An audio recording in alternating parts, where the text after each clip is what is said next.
Nā, kei te whakapātaritaritia tētahi o ngā ratonga pāpāho nui o te motu, mo te whakawhaiti iho i ana karere Māori kia iti iho i te kotahi ōrau o ana mahi whānui katoa. He ai ki te pūrongo tūmata iti i mauake i a mātou o te karere, kei te whāngai hia te reo irirangi o Aotearoa ki te 35 miliona tāra i a tau. Engari iti iho i te kotahi rau miniti i hāngai ki ngā kaupapa Māori i te toru marama nei. Kei te rere te karanga kia arotake ngia te reo irirangi o Aotearoa, kei a Orini Tipene Leach ngā whakamārama.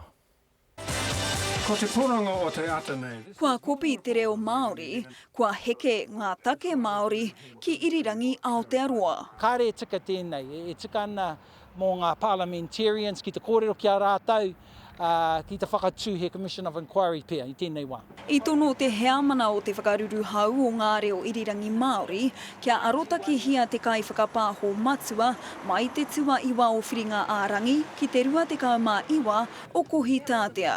E ai ki te arotake o te kotahi mano whārau whātekau haora i puta ki ngā iarere e 21 miniti noiho i hāngai ki te ao Māori. $35 million.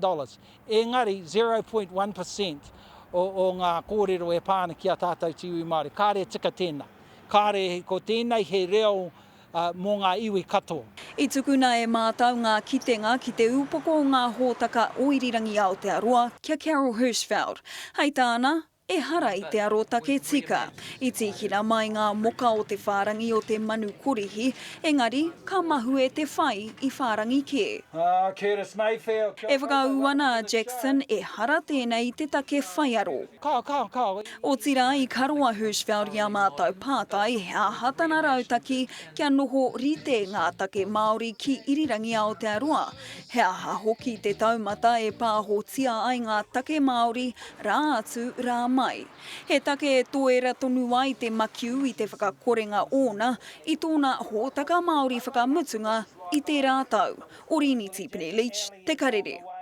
Nā, hei tā Willie Jackson e tika ana kia hui a rāua ko Carol Hirschfeld ki te whiriwhiri i tērā kaupapa.